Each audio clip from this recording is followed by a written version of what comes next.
ஸ்ரீமதே ராமானுஜாய நமஹ.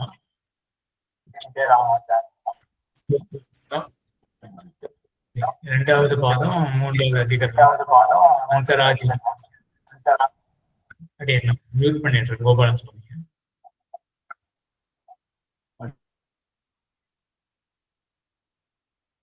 அந்தராதிகரணம்.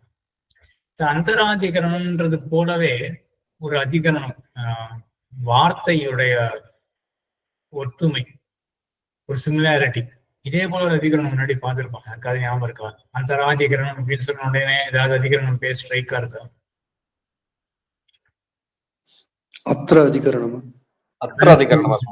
அந்தரதிகரணம் அப்படின்னு ஒண்ணு பார்த்துருக்கோம். அங்க அந்தர் அப்படின்றது வந்து ஒரு சம்ஸ்கிருத சொல், அவ்யயம் சொல்லுவார்கள், அதுக்குள்ளே அப்படின்னு அர்த்தம். அந்தரஹா அப்படின்னாலும் அதேதான். ஆனா இது வந்து அந்தரஹா அப்படின்ற சொல்லு, அது வந்து அந்தஹா அப்படின்னு சொல்லு. அந்தர்யாமி அப்படின்னு சொல்றோம் இல்லையா, அந்தர் அப்படின்றது வந்து உள்ளே அப்படின்னு அர்த்தம். அந்தரஹானும் அதேதான், உள்ளே அப்படின்னு அர்த்தம். அங்க வந்து அந்தஹா அந்தஸ்த தர்மோபதேஷா, அது அப்படி அந்தரதிகரணம் அந்த சூத்திரம். இங்க வந்து அந்தரஹ உபபத்தேகே, அந்தரா அதிகரணம் அப்படின்றது இந்த மூன்றாவது இந்த அதிகரணம். சரி, என்ன பூர்வபக்ஷம்? அந்தராதிகரணத்துக்கு சங்கதி ஏதாவது சொன்னீங்க? இரண்டாவது அதிகரணம் அத்திர அதிகரணம், அதுக்கும் இதுக்கும் சங்கதி ஏதாவது இருந்தது? சொல்லலாம் தோன்றது, சொல்லலாம் தான் தோன்றது. நான் அது அந்த விஷய வாக்கியத்தை வச்சுட்டு சங்கதி வரும், அதனால அது அநேகமா சொல்லியிருக்காங்க.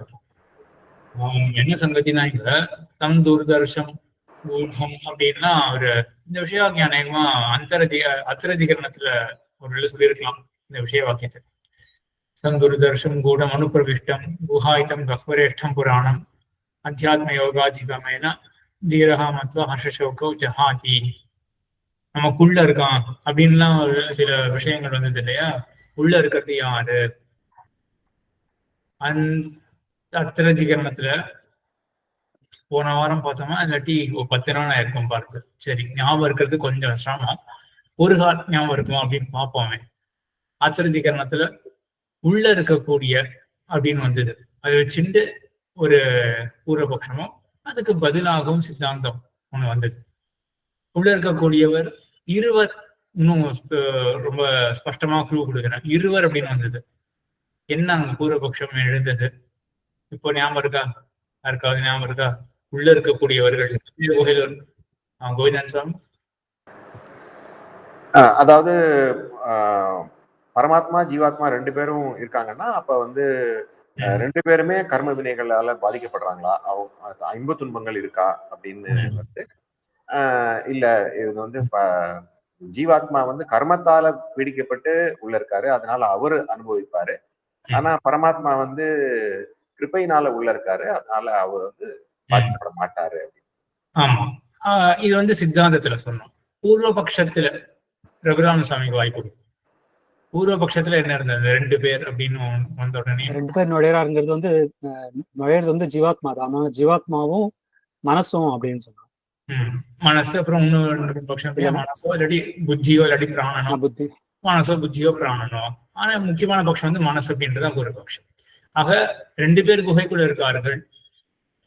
அந்த குகைக்குள்ள இருக்கிற ரெண்டு பேர் அப்படின்னா கர்ம வினைய அனுபவித்துக் கொண்டு இருக்கார்கள் அப்படின்னு சொன்ன உடனே இப்ப பரமாத்மா இருக்க முடியாது, ஜீவாத்மாவும் ஜீவாத்மாவோட கூடிய வேற ஏதோ ஒரு தத்துவம், அது என்ன அப்படின்னா மனசு இல்லாட்டி புத்தி பிராணன் அப்படின்னு ரெண்டு பட்சங்கள். முக்கியமான பட்சம் மனசு. அதுக்கப்புறம் தான் என்ன பதில் வந்தது? அதுல சித்தாந்தத்துல வந்து கிடையாது, இங்க சொல்லப்படுறது ரெண்டும் பரமாத்மா ஜீவாத்மா தான். அந்த யுக்தி ஞாபகம் இருக்கா? எப்படி சித்தாந்தத்துல வந்து இது பரமாத்மா தான் அப்படின்னு சொல்றதுக்கு என்ன ஒரு யுக்தி இருக்கு? வந்து கர்மத்தை அனுபவிக்கிறான், இன்னொருத்தன் அனுபவிப்பிக்கிறான், அந்த விதத்துல ரெண்டு பேருமா சேர்ந்து நுழைறாங்கிறது ஒரு விஷயம்.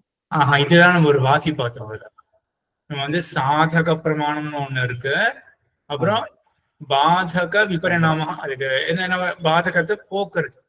இப்போ பாதகம்ன்றது பூர்வபக்ஷத்துல நம்ம சொல்லக்கூடியது ஒண்ணு, அது பாதகம். அதுக்கு நம்ம சமாதானம் சொல்றோம், பாதகத்துக்கு ஒரு சமாதானம் சொல்றோம். இங்க கர்மபாலத்தருடைய அனுபவம் இருந்தாலுமே கூட அது எப்படிப்பட்ட அனுபவம் அப்படின்னா நேர அனுபவிக்கிறான் அப்படின்னு கிடையாது, அனுபவிப்பிக்கிறான் அப்படின்றதையும் நம்ம வந்து அந்த கர்த்தா பிரயோஜக கர்த்தா இது எங்கேயாவது மென்ஷன் பண்ணியிருந்தேனோ கர்த்தானோ பிரயோஜக கர்த்தா அப்படின்னும் சொல்லியிருந்தேன் சுவாமி. அடிய அதனால ஒருத்தன் ஜீவாத்மா நேர கர்த்தா அனுபவ கர்த்தா, இன்னொருத்தன் என்ன பண்ற பகவான் என்ன பண்றான் அப்படின்னா பிரயோஜக கர்த்தாவா இருக்கும். ஆகையினால நீ சொன்ன பாதகம் பரமாத்மாவுக்கு கர்மபல அனுபவம் கிடையாது அப்படின்னு ஆகையினால இங்க பரமாத்மா சொல்லப்படலையே அப்படின்னு சொன்ன பாதகத்துக்கு சமாதானம் என்ன அப்படின்னா இங்க சொல்லப்படுற இந்த அனுபவம்ன்றது வந்து பிரயோஜக கர்த்திருவம், அனுபவிப்பிக்கிறான். இப்போ பாதகத்துக்கு சமாதானம் வந்துருச்சு. ஆனா அது எப்போ சொல்ல முடியும்? அங்க பரமாத்மா நம்ம முடிவு பண்ணியாச்சு, முடிவு பண்ண அப்புறம் பரமாத்மாவை இருக்க முடியாதே அப்படின்னு கேள்வி எட அப்ப நம்ம சமாதானம் சொல்றது. இது இந்த வாசி புரியறதா? சாதக பிரமாணம் அப்படின்னு ஒண்ணு, அப்புறம் பாதகத்தினுடைய சமாதானம், அப்புறம் சாதக பிரமாணமாக இதையும் போன அந்த புதன்கிழமை நினைக்கிறேன், போன புதன்கிழமை நடந்ததுல இதை பார்த்தோம். சாதக பிரமாணமாக என்ன அப்படின்ற அம்சம் ஒரு காலம் அந்த வீடியோ சொல்லியிருக்க மாட்டேன், அதனால ஞாபகம் இருந்திருக்காது. என்ன சாதக பிரமாணம் அப்படின்னா சாதிச்சு, அதாவது அவன் தான் உள்ள இருக்கிறது, அவன் தாங்கிறத காமிக்கணும். ஆமா, அதுக்கு சாதக பிரமாணம் கீதா மாமி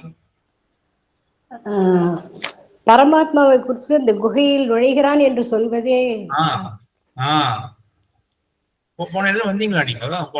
இல்ல இல்ல, உங்க வீடியோ ரெக்கார்டிங் தான் கேட்டேன். கேட்டீங்களா? சரி, இதான் சாதக பிரமாணம். இப்ப இங்கேயே அது அந்த தம் துர்தர்ஷம் கூடம் அனுப்பிரவிஷ்டம் அப்படின்னு இருக்கு இல்லையா? அப்ப பரமாத்மாவை குறிச்சு அவன் இது ஹிருதய குகையில நுழைஞ்சிருக்கான் அப்படின்னே இருக்கேன். அப்போ ஹிருதய குகையில நுழைஞ்சு இருக்கிறது பரமாத்மா அப்படின்றது சாதிக்கிறதுக்கு நேர பிரமாணம் இருக்கு. அதுக்கப்புறம் என்ன கேள்வி? சரி, அந்த குகைக்குள்ள இருக்கிற இருவர் அவருக்கு கர்ம பலத்தை அனுபவம் பண்றார்கள் அப்படின்னு இருக்கே, அப்போ ஒரு பாதகம் வருது. அதுக்கு நம்ம சமாதானம் சொல்லியாரு. இப்ப இந்த வாசி புரியறதுல எப்படின்னா நம்ம வந்து அந்த பிரமாணங்கள்லாம் பார்த்துக்கணும்னா சாதகமாக சிலதோ, அப்புறம் வேற ஒரு பிரமாணத்தினால ஒரு பாதகம் வர அதை நம்ம எப்படி சமாதானம் சொல்ல போறோம் அப்படின்றது அந்த இந்த வைவித்தியம், அந்த பேதத்தை நம்ம தெரிஞ்சுக்கணும். சாதக பிரமாணம், பாதகத்துக்கு சமாதானம் அப்படின்னு. சரி, இது வந்து எதுக்காக சொல்ல வந்தேன்னா, அப்போ அந்த சங்கத்தி என்ன இங்க கொடுத்திருந்தாரு சிவபிரகாஷிகாச்சாரியர் போன அதிகரணத்துல, அத்திர அதிகரணத்துல இந்த மாதிரி அந்த துர்தர்ஷமா காண முடியாத ஒரு தத்துவமாக பரமாத்மா சொல்லப்பட்டார். இங்க இந்த அந்தராதிகரணத்துல காணப்படுகிற ஒரு வஸ்துவாக ஒண்ணு சொல்லப்படுறது. இங்க என்னன்னா அக்ஷணியா திருஷ்யதே அப்படின்றது. யஹா அக்ஷணி திருஷ்யத்தை நடுவில் ஒரு வார்த்தை சொல்றேன். யஹா அஸ்மின் அக்ஷணியா யோ அஸ்மின் புருஷான்னு வருது இல்லையா? யஹ புருஷா அக்ஷணி திருஷ்யதே அப்படின்னப்போ அக்ஷணி அப்படின்றது வந்து கண்ணிலே காணப்படுகிறான். ஏஷோ அக்ஷணி புருஷோ திருஷ்யதே, ஏஷோ அக்ஷணி புருஷோ திருஷ்யதே அப்படின்ற அந்த வாக்கியம் இருக்கு. ஆக கண்ணில காணப்படுகின்றான் அப்படின்னு இருக்கு. சரி, இப்போ ஏதாவது கனெக்ட் பண்ண முடியுமா? சுத பிரகாஷிகாச்சாரியர் என்ன சாதிச்சிருப்பார் அதுக்கும் இதுக்கும் சங்கதியாக? அத்திரதிகரணத்துல பகவான் எப்படி சொல்லப்பட்டிருக்கான்? பரமாத்மா வந்து துர்தர்ஷம் அப்படின்னு சொல்லப்பட்டிருக்கான். காண இயலாது, கட்கிளி அப்படின்னு சொல்லப்பட்டிருக்கான். இங்க என்ன இருக்கு? ஏஷோ அக்ஷணி புருஷோ திருஷ்யதே அப்படின்னு இருக்கு. அதாவது கண்ணிலே காணப்படுகின்றான் ஒரு புருஷன் அப்படின்னு. இப்போ இந்த புருஷன் யார் அப்படின்றதெல்லாம் விசாரம். அப்போ என்ன ஒரு தொடர்பு இருக்கும்? என்ன தொடர்பு சாதிக்கிறார் அப்படின்னா, போன அதிகரணத்துல பரமாத்மாவானவன் கட்கிலி, காண அறியவன் அப்படின்னு சொல்லியா இருக்கு. இந்த நம்ம சாந்தோக்கிய உபநிஷத்துல பாக்குற இந்த வாக்கியம் ஏஷா அக்ஷணி புருஷோ திருஷ்யதி அப்படின்றது வந்து ஒரு புருஷன் கண்ணிலே காணப்படுகின்றான், ஒருவன் சொல்லப்படுகின்றான். அப்ப அந்த புருஷன் யாராக இருக்க முடியாது? பரமாத்மா அல்ல அப்படின்னு இதான் ஆட்சேபக சங்கதி அப்படின்னு சொல்லுவாங்க. ஒரு இடத்துல ஆக்ஷேப சங்கதி பிரத்யுதாரணம் வச்சுக்கலாமா? சங்கத்தியில சில பேர்கள்லாம் இருக்கு. இங்க வந்து சித்தாந்தம் ஒண்ணு பண்ணி வச்சிருக்கோம். என்ன பண்ணி வச்சிருக்கோம் அப்படின்னா, கண்ணுக்கு தெரியாத இருக்கக்கூடியவன் நம்ம பகவான். அப்ப அதே போலதானே இங்கேயும். அப்ப இங்கேயும் வந்து கண்ணுக்கு தெரியாம தான் அந்த பகவான் இருக்கணும். அதனால இங்க கண்ணுக்கு தெரியப்படுகின்ற இந்த பொருளானது அது பகவான் அல்ல அப்படின்னு இங்க பூர்வபக்ஷம். இதுக்கு பேர் என்ன அப்படின்னு சொல்லி இப்போ கன்ஃபியூஸ் பண்ண வேண்டாம் அப்படின்னு தோன்றது. இப்போ இந்த சங்குக்கு என்ன தொடர்பு புரியுறது இல்லையா, போன இதுக்கும் இந்த இதுக்கும் இருக்கக்கூடிய தொடர்பு. அடியன் யாராவது நான் சொன்னதை இப்போ அனுவாதம் பண்ணணும். போன இதுக்கும் இந்த இதுக்கும் என்ன தொடர்பு? ரகுராமன் சுவாமி இல்லாட்டி வேற யாருக்காவது வாய்ப்பு கொடுக்கலாமா? சரி, ரகுராமன் சார். போனதுல வந்து பகவான் வந்து காண முடியாதவனா இருக்கான், கற்கிளி அப்படின்னு சொன்னது. இந்த இதுல வந்து கண்ணிலே காணப்படுகிறான் புருஷன் அப்படின்னு சொல்லுது. இப்போ இது ரெண்டும் முரணா இருக்கிறதுனால முன்னாடி சொன்ன அந்த பகவானா இருக்க முடியாது, கண்ணுல காணப்படுறது அப்படிங்கிறதா பூர்வபக்ஷம் வந்து. ஆமா ஆமா, இதுல முரண் அப்படின்னு வச்சுக்க வேண்டாம். ஏன்னா இங்க முரண்பாடுன்றது எப்போ இருக்கும், இந்த இடத்துலயும் பரமாத்மா சொல்லப்பட்டாலும் முடிவான ஆயிரத்துன்னு வச்சுக்கோமே, அப்போதான் முரண்பாடு. அங்க வந்து பரமாத்மா வந்து கற்கிலின்னு சொல்லியிருக்கு, இங்க காண எளியன் அதாவது காண முடியும் அப்படின்னு சொல்லியிருக்கு, அப்படிதான் முரண்பாடு வந்து. இங்க எப்படின்னா பரமாத்மா கற்கிலின்னு சொல்லப்பட்டிருக்கு, காண அறியவன் அப்படின்னு சொல்லப்பட்டிருக்கு. இங்க எவனோ ஒரு புருஷன் வந்து காண தகுந்தவனாக சொல்லப்படுறான். இப்போ அவன் பரமாத்மா அல்ல. அதனால இதுதான் வந்து இந்த பூர்வபக்ஷம். இங்க பரமாத்மா அல்லான்னு. ஆனா இங்க வெறும் பரமாத்மா இல்லைன்னா யாரு? பூர்வபக்ஷத்துல வந்து என்ன சொல்ற, பூர்வபக்ஷியுடைய அபிப்பிராயம் என்ன? அடிய வேற யாராவது ரகுராம் சுவாமி வேணாம், வேற யாராவது ஸ்ரீதரன் சுவாமி. பிரதிபிம்பமா எதிரில் நிக்கிறவரோட பிரதிபிம்பமா இருக்கலாம் அப்படின்னு சொல்றான் ஒண்ணு சுவாமி. அடுத்தது வந்து ஜீவாத்மாவாவே இருக்கலாம் அப்படின்னு ஒண்ணு சொல்றான். அப்புறம் மூணாவது வந்து தேஜஸா இருக்கலாம், ஆதித்யனா இருக்கலாம் சுவாமி, ஆதித்யனா இருக்கலாம் அப்படின்னு. ஏன்னா கண்ணுக்குள்ள நிற்கிறான்னு ஒரு வாக்கியம் இருக்கிறதுனால ஆதித்யனா இருக்கலாம் அப்படின்னு சொல்லிட்டு இருக்கலாம் அப்படின்னு. இது மூணு தான் சொல்றேன். மூணு பூர்வபக்ஷம். சரி, ஜீவாத்மா இருக்கிறான் அப்படின்றதுக்கு என்ன அர்த்தம்? வேற யாராவது? ஜீவாத்மா வந்து கண்ணில் இருக்கிறான். கோபாலன் சாமி. அந்த புருஷனோட பிரதிபிம்பம் கண்ணுல தெரியறதுனால அந்த கண்ணில இருக்கிற புருஷன் வந்து ஜீவாத்மா. பிரதிபிம்பத்தை வைத்து பிரதிபிம்ப ஜீவாத்மா, பிரதிபிம்ப ஜீவாத்மா அது அது அது ஒரு பூர்வபக்ஷம் இருக்கு. பிரதிபிம்பம் ஒரு ரிஃப்ளெக்ஷன் தானே, சோ ரிஃப்ளெக்ஷன் இருக்கு. கண்ணில் இருக்கிற புருஷன் யார் அப்படின்னா அது ரிஃப்ளெக்ட் ஆகப்படுற அந்த எதிரில் இருக்கக்கூடிய அந்த அந்த உடம்ப கொண்ட அந்த ஜீவாத்மா, அது வரைக்கும் அது போயிடும். ஆனா ஜீவாத்மா கண்ணுக்குள்ள இருக்கான் தனியா, பிரதிபிம்ப புருஷன் கண்ணுல இருக்கான், அது சொல்லலாம். ஜீவாத்மா கண்ணுல இருக்கான் அப்படின்றதுக்கு வேற யாருக்காவது வாய்ப்பு கொடுக்கலாம்? உயிரோட இருக்காரா இல்லையான்றத மருத்துவர்கள் கண்ணை கொண்டு அறிகிறார்கள். ஜீவாத்மா இருந்தாக்க கண்ணுக்குள் தெரிகிறார். சொல்லலாம் இல்லையா? இது வந்து என்ன சொல்றேன்னா லாக்ஷணிக பிரயோகம். லாக்ஷணிக பிரயோகம் அப்படி சொல்லலாம். இங்கிலீஷ்ல ஃபிகரேட்டிவ் ஸ்பீச் அப்படின்னு நினைக்கிறேன். இப்போ ஆத்மா வந்து கண்ணுல இருக்கான் அப்படின்னு லிட்டரலா கிடையாது. ஆத்மா கண்ணுல இருக்கான்னா அப்படியே எடுத்துக்க கூடாது. ஆத்மா கண்ணுல இருக்கான் அப்படின்னு என்ன அர்த்தம் அப்படின்னா அவங்க இருக்கிறது அந்த கண்ணை கொண்டுதான் அவன் உடம்புல இருக்கானா இல்லையா அப்படின்ற மாதிரி தெரியும். அதனால ஆத்மா கண்ணுல இருக்கான்னா அதுதான் அர்த்தம். கண்ணை கொண்டுதான் நம்ம ஆத்மா உடம்புல இருக்கானா இல்லையா அப்படின்றத தெரிஞ்சுக்கிறோம். அதனால ஜீவாத்மா அங்க அதனால அக்ஷணி புருஷா அப்படின்றவன் யார் அப்படின்னா ஜீவாத்மா. அதுக்கப்புறம் மூன்றாவது ஆதித்யன் ஆகிற தேவதை. ஜீவாத்மா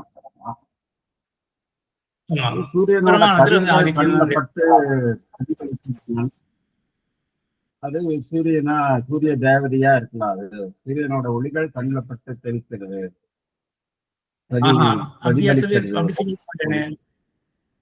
அப்படி சொல்லியிருக்க மாட்டேனே, பிரதிபலிக்கிறதுன்னு சொல்லியிருக்க மாட்டேனே. அப்படி கிடையாது, வெளிப்படுகிறது அப்படிங்கிறது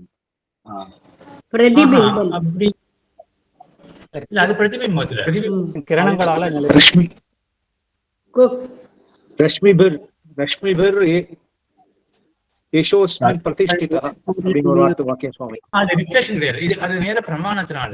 இப்போ எதிரில வந்து இப்போ புருஷன் இருக்கான் அப்படின்னு ரிஃப்ளெக்ட் ஆகிற புருஷன் இருக்கான் இல்லையா, அது கண்ணில் ஒருத்தர் அந்த பிரதிபிம்பம் ஒண்ணு இருக்கு அப்படின்றது வேதம் சொல்லணும்னு அவசியம் கிடையாது.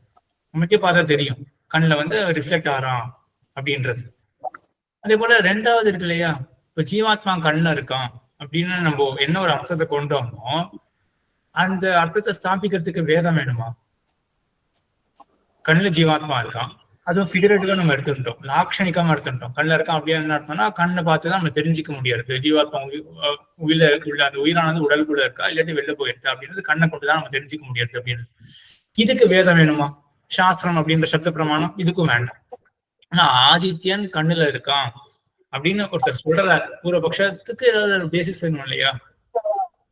அந்த லைன் ஆஃப் புரியுறதா எப்படின்னு? இப்போ முதல் பூர்வபக்ஷம் என்னது, அந்த கண்ணுக்குள்ள கண்ணுல இருக்கக்கூடிய புருஷன் அப்படின்னா பிரதிபிம்பம் அப்படின்னு சொல்றதுக்கு என்ன பேசிஸ் இருக்கு பூர்வபக்ஷிக்கு? கண்ணுக்கே தெரியாது அப்படின்றது கண்ணுக்கே தெரியாது. ரெண்டாவது பிரத்யட்சமே போதும். ரெண்டாவது வந்து கண்ணுல இருக்கிறது ஜீவாத்மா அப்படின்னா கண்ணு காட்டி கொடுக்கறது. சரி, இது எப்படி தெரிஞ்சுட்டோம் நம்ம? அனுமானம் கண்டிப்பா தெரியாது. சோ பிரத்யட்சத்தை விட்டுட்டோம், நமக்கு அடுத்தது பிரமாணம் வந்து அனுமானம் மட்டும்தான். மூணாவது நமக்கு இருக்கு சாஸ்திரம் அப்படின்றது, சப்தம் அப்படின்ற பிரமாணம், இது கிடையாது. சோ அனுமானத்துல நம்ம தெரிஞ்சுட்டு இருக்கோம். ஆதித்யன் கண்ணுக்குள்ள இருக்கான், சப்தம் வந்து சொல்றது ஆதித்யன் கண்ணுக்குள்ள இருக்கான் அப்படின்னு. அது வந்து ரஷ்மிபிஹி ஆதித்யா வர்த்ததேவா, ரஷ்மிபிஹி அஸ்தியா பிரதிஷ்டிதா அப்படின்னு, ரஷ்மிபிஹி பிரதிஷ்டிதா அப்படின்றது வந்து இது எப்பவுமே கண்ணு முடியிருந்தா அப்போ ரஷ்மியோட கான்டாக்டே வராது. ரஷ்மினா கிரணம். அப்போ கண்ணை திறந்த பொழுது அப்படின்ற மாதிரியும் ஆயிடும். ஸோ இன்னொன்னு ஆதித்யன் வந்து இப்போ கண்ணை திறந்த போதுதான் நமக்கு ரிஃப்ளெக்ஷனும் ஏற்படும், பிரதிபிம்பமும் ஏற்படும். ஆனால் பிரதிபிம்பத்தை நம்ம கண்ணால் பார்க்க முடியும். எல்லா நேரத்துலையும் ஆதித்யனை வந்து கண்ணுக்குள்ள எல்லாம் நம்ம பார்க்க முடியாது. ஸோ இது வந்து சாஸ்திரம் தான் சொல்றது, ஆதித்யன் அப்படின்ற தேவத்தை வந்து கண்ணுக்குள்ள இருக்கு அப்படின்னு. அது ரஷ்மி துவாரா இருக்கு அப்படின்றது வந்து அதுக்கு என்ன தாத்பரியம்? இது அர்த்தவாதமா வச்சுக்கலாம், இல்லாட்டி இது நேர யதார்த்தம் அப்படின்னு சொல்லுவார்கள். சரி, அந்த கன்ஃபியூஷன் இப்போ போக வேண்டாம். அர்த்தவாதம் என்ன, யதார்த்தம் அப்படின்றது வந்து என்ன அப்படின்றது அந்த கன்ஃபியூஷன் இப்போ போக வேண்டாம். சரி, இங்க வந்து சாஸ்திரம் சொல்றது என்னன்னா இந்த மாதிரி ஆதித்யன் வந்து கண்ணுக்குள்ள இருக்கு அப்படின்னு, தேவதை இருக்கு அப்படின்றது சாஸ்திரம் சொல்றது. சரியா? இது பூர்வபக்ஷங்கள் வந்தது. இதுக்கு மேல ஏதாவது விட்டு போச்சா? இது ஏதாவது விஷயம்? அவ்வளவுதான் இல்லையா? சரி, சித்தாந்தம் தான். சித்தாந்தம் வந்து பரமாத்மா தான். சரி, யார் சொல்றோம்? சித்தாந்தம் என்ன, எப்படி நம்ம தெரிஞ்சுட்டோம் பரமாத்மா?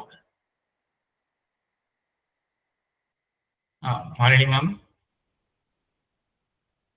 அப்படின்னு சுவாமி சித்தாந்தம் வந்து பரமாத்மான்னு எப்படி சொல்றாங்கன்னா, இங்க அமிர்தம் என்றும் அபயம் என்றும் பிரம்மம் என்றும் கூறப்பட்டுள்ளது. அமிர்தம்னா அழிவற்றவன், அபயம்னா நமது பயத்தை அழிக்கக்கூடியவன், பிரம்மம்னா பெரிய தத்துவம் என்று சொல்லப்படுகிறது. அழிவே இல்லாதது வந்து பரமாத்மா தவிர மற்ற யாரும் இருக்க முடியாது. முத்தாத்மா கூட பெருமாளுடைய பகவானுடைய கிருபையால தான் அவருக்கு அழிவே இல்லை தவிர அவருக்கு இயற்கையாவே இல்லை. அதனால பரமாத்மா தான் இங்க சொல்லப்படுதுன்னு சொல்றாங்க சுவாமி சித்தாந்தம். சரி, அமிர்தம் அபயம் பிரம்மம் அப்படின்றது மூணு வந்து பரமாத்மா தான் குறிக்கும். சரி, இதுல வந்து கோவிந்தன் சாமி சந்தேகம் கேட்டிருந்த யூடியூப் அந்த கமெண்ட்ஸ்ல, இப்போ பிரம்மம் அப்படின்றது வந்து பெரிய தத்துவம். சரி, கரெக்ட். அந்த பெரிய தத்துவம் என்ன அப்படின்னா நம்ம மொத்தமா அங்க விசாரமே பண்றோம். இந்த பிரம்ம மீமாம்சா அப்படின்றதுலயே நம்ம ஜிக்ஞாசாதிகரணத்துல இருந்து என்ன ஆரம்பிச்சுன்னு எப்படி பாக்குறோம்? நம்ம வேதாந்தத்தை உபநிஷத்தெல்லாம் பாக்குறோம். ஏதோ ஒரு பெரிய பிரம்மம் அப்படின்னு ஏதோ ஒரு பெரிய தத்துவம் இருக்கு அப்படின்றத நம்ம தெரிஞ்சுட்டு இருக்கோம். அது என்னன்னு நம்ம நிச்சயம் பண்றதுக்காக தான் இவ்வளவு விசாரங்கள்லாம் பண்ணி வச்சிருக்கோம். இப்போ பிரம்மன்ற சொல் இருக்கிறதுனாலேயே அது பரமாத்மாவை தான் குறிக்கும் அப்படிதான் நம்ம இப்போ பாக்குறோம். இந்த அந்தராதிகரணத்தை என்ன பார்த்தா நம்ம 3 பதம் பார்த்துருக்கோம். அமிர்தம் அபயம் பிரம்ம அப்படின்னு 3 பதங்கள் இருக்கு. அமிர்தம் அழிவற்றவன், இயற்கையாகவே அழிவற்றவன், அதாவது நிருபாதிக்க அமிர்தத்துவம் அப்படின்னு சொல்லுவாரு.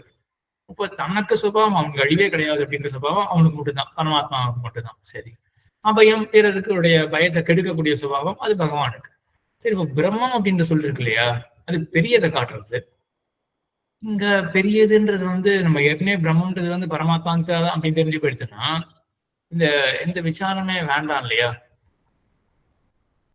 மத்த இந்த பிரம்மசூத்திரம் அப்படின்னு வச்சுட்டு இருக்கோம் இல்லையா, இதெல்லாம் என்ன இந்த சூத்திரங்கள்லாம்? அந்த பிரம்மம்னு ஒரு இருக்கே, அந்த தத்துவம் அது என்னது அப்படி தெரிஞ்சுக்கிறதுக்கு தானே வேதாந்தத்துல பிரம்மம் சொல்லப்பட்டிருக்கேன். அது என்னன்னு தெரிஞ்சுக்கிறதுக்கு. சரி, இப்ப பிரம்மம் அப்படின்ற இங்க சொல் வந்துருது, வந்ததுனாலே இங்க பரமாத்மா சொல்லப்படலாம் அப்படின்றத ஒப்புக்கொள்ள முடியுமா? ரகுராமசாமி. அது வந்து முந்தின அதிகரணங்களை வந்து பிரம்மா வந்து அச்சேதனத்தோட வேறுபட்டது, ஜீவாத்மாவோட வேறுபட்டது அப்படின்லாம் பார்த்துட்டோம். பார்த்துட்டோம் இல்லையா? ஆக நம்ம முன்னாடி பாதத்துல அயோக வேட்சையில பாதத்துல ஒருவாறு தெரிஞ்சுட்டோம், பிரம்மம் வந்து இந்த மாதிரி சிதச்சித் விலட்சணம் அப்படின்னு தெரிஞ்சுட்டோம்.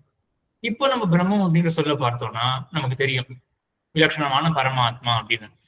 இது ஒரு சமாதானம்.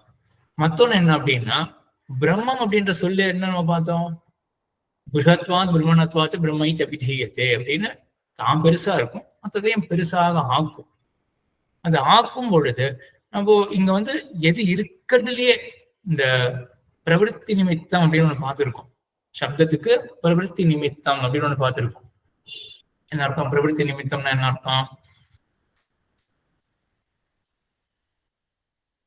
பிரவருத்தி காரணமாக சுவாமி.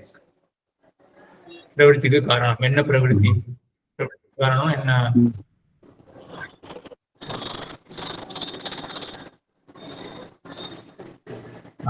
மாலினி மாமிக்கு வாய்ப்பு கொடுக்கலாம். மாலினி மாமிக்கு கொடுத்து இருக்கா? மாலினி மாமி. சுவாமி முன்னாடி கொஸ்டினுக்கு தான் சுவாமி கை அத அப்படியா? சரி சரி சரி. ரகுராமன் சாமி. வந்து இந்த சப்தத்தோட பிரவருத்தி, சொற்களுடைய பிரவருத்தி, அதனோட அர்த்தத்தை போதிக்கிறது. அதுக்கு காரணமா இருக்கிறது அந்த அதுக்கு எது காரணமோ அதுதான் அந்த பிரவருத்தியோட எண்ணம். அது அர்த்தத்தை போதிக்கிறது அந்த பிரவருத்தி கிடையாது. நாம் சொற்களை பிரயோகப்படுத்துறோம் இல்லையா, நம்மளுடைய சப்த பிரயோகம், இந்த பொருளை குறித்து நான் அந்த சொல்ல பிரயோகப்படுத்துறேன், பிரயோகம் செய்யறேன். அதுக்கு என்ன காரணம்? அந்த பொருள் ஒரு தன்மை இருக்கு, அதனாலதான் அது குறித்து நான் அந்த சப்தத்தை நான் இது பண்றேன், பிரயோகம் பண்றேன். அதனால அப்ப இந்த பொருள் இருக்கக்கூடிய ஒரு தன்மை, அதுதான் பிரவருத்தி நிமித்தம் அப்படின்னு சொல்லணும். பிரவருத்திக்கு காரணம் அப்படின்றது பிரவருத்தி நிமித்தம்னு சொல்லணும். சரி, இப்போ இந்த பிரம்மம் அப்படின்ற சொல்லுக்கு பிரவருத்தி நிமித்தம்னா என்ன சொல்லலாம்? இப்போ நம்ம பேசினது வச்சுட்டு பிரம்மம்ன்ற சொல்லுக்கு பிரவருத்தி நிமித்தம் என்ன? சித்தச்சித் விலட்சணம்னு சொல்லியிருக்கு. இருக்கிறதுலே மிக பெருசா ஆக்குறது. மத்தவாளும் சிதச்சித் விலட்சணம் கிடையாது. சிதச்சித் பிரம்மம்ன்ற சொல்லுக்கே சிதச்சித் விலட்சணம் அப்படின்னு அர்த்தம்னா விசாரமே தேவை கிடையாது அப்படின்னு. பிரம்மம்ன்ற சொல்லுக்கு அந்த பெருமை, அதுதான் பிரவருத்தி நிமித்தம். பெரிய ஒரு வஸ்துவ பிரம்மம்ன்ற சொல்லு குறிக்கிறது. பெருமைன்றதுதான் பிரவருத்தி நிமித்தம். இப்ப பெருமைன்னு வந்தாலே நம்ம நிருபாதிகமான, அளவில்லாத, நிரவதிகமான அந்த பெருமையா சட்டு நமக்கு தோணும். பிரம்மம்ன்ற சொல்லி என்னது? நிர்வச்சனம் இருக்கு, பிருகத்வா பிரம்மணத்வாச்ச பிரம்மை தபிதீயதே அப்படின்னு. அப்போ எடுத்த மாத்திரத்துல நம்ம இருக்கிறதுலே பெரிய வஸ்து, அதெல்லாம் நம்ம மனசுக்கு எட்டும். அப்ப இருக்கிறதே ஒரு பெரிய வஸ்து அப்படின்றது நமக்கு ஜெகத்காரண ரூபமா இருக்கக்கூடிய இந்த வஸ்து அப்படின்னா நம்ம ஏற்கனவே மனசுல பட்டிருக்கு இல்லையா? ஆகையினாலையும் பை டிஃபால்ட் உற்சர்க்கமாக என்னன்னா பிரம்மம்ன்ற சொல்லானது சர்வஸ்மாத் பிருகத்தான பரமாத்மாவை தான் குறிக்கும். அதுக்கப்புறம் அந்தந்த கான்டெக்ஸ்ட்ல சில இடத்துல பிரம்மம் அப்படின்றது வந்து ஜீவாத்மாவையும் குறிக்கும், சில இடத்துல பிரதானம் மூல பிரகிருத்தியும் குறிக்கும். ஏன்னா அதுக்கும் அந்த பெருமைன்றது இருக்கு. மற்ற விஷயங்களை பார்த்து ஜீவாத்மா பெரியவன் தான், நம்மளுடைய தர்மபூத ஞானம் எல்லா இடத்துலையும் பரவறதுக்கு அவனுக்கு சம்பாவனை இருக்கு. மூல பிரகிருதின்றது எல்லா இடத்துலையும் பறவைதான் இருக்கு. அதனால இப்படிப்பட்ட பெருமைலாம் அதுக்குதான் இருக்கு. ஆனா எல்லாவற்றை காட்டிலும் இருக்கக்கூடிய பெருமைன்றது பரமாத்மாவை போட்டுதான். அங்க உற்சர்கத்தகா பிரம்மம்ன்ற சொல்லி பரமாத்மாவை குறிக்கும். அந்த கான்டெக்ட் வரும் பொழுது ஒரு கால் ஜீவாத்மா குறிக்கிறதுக்கு வாய்ப்பும் இருக்கு. அங்க அந்த சொல்லானது ரொம்ப அனுச்சித்தம் அப்படின்னு சொல்ல முடியாது. ஜீவாத்மாவுக்கு பெருமையும் இருக்கிறபடினால அங்க பிரம்மம்ன்ற சொல்லு ஒரு நோய் செய்யும். அதனால இங்க அமிர்தம் பிரம்ம அப்படின்னு இருக்கிறதுனால கீதா மாமி. அடியன் சுவாமி, உற்சர்கத்தகான்னு சொன்னேன் அப்படின்னு என்னன்னு புரியல. உற்சர்கா அப்படின்னா அந்த டிஃபால்ட்டா இருக்கு இல்லையா, விதி. உற்சர்கானா பை டிஃபால்ட், டிஃபால்ட்டான விதி, விதி விலக்கு அப்படி ரெண்டு சொல்றோம் இல்லையா. விலக்கு தானே, ஆமா, சின்னதாதான் இருக்கும். விலக்குறது விதி, விலக்கு. விலக்குன்றது அபவாதம். உற்சர்கா என்ன உதாரணம் கொடுக்கலாம் அதுக்கு? உற்சர்கா இப்ப நம்ம இது மீமாம்சையில வர உதாரணம் சொல்றேன். இந்த என்ன ஹோமமா இருந்தாலும் அது வந்து ஆகவனியம் அப்படின்னு ஒரு அக்னியில பண்ணுவார். ஆகவனையே ஜுஹோதி. என்ன ஹோமமா இருந்தாலும், இப்ப என்ன ஹோமமா இருந்தாலும் உற்சர்கதா பை டிஃபால்ட் என்ன பண்ணணும், அது ஒவ்வொரு ஹோமத்துக்கும் குறிச்சு சொல்லணும்னு அவசியம் கிடையாது. வேதத்துல வந்து 10 லட்சம் ஹோமங்கள் சொல்லப்பட்டிருக்கு அப்படின்னு வச்சுக்கோமே, எங்க பண்ணுவோம் அந்த ஹோமத்தை? ஆகவனியத்துலதான், அதான் டிஃபால்ட் உற்சர்க்கம். சில ஹோமம் என்ன பண்றது அப்படின்னா பதே ஜுஹோதி அப்படின்றது. எந்த இடத்துல வந்து 7வது பதத்தை வைக்கிறதோ அந்த இடத்துல வந்து அஸ்வமானது, அஸ்வமேதத்துல வந்து 7வது இடத்துல எங்க 7வது அடியை எங்க வைக்கிறதோ அஸ்வமானது அங்க ஹோமத்தை பண்ணணும் அப்படின்னு சொல்லியிருக்கு. இது வந்து அப்பவாதம். புரியுறதா? உற்சர்கான டிஃபால்ட், அப்பவாதம் அதுக்கு வந்து விலக்கு, எக்ஸெப்ஷன். சரியா?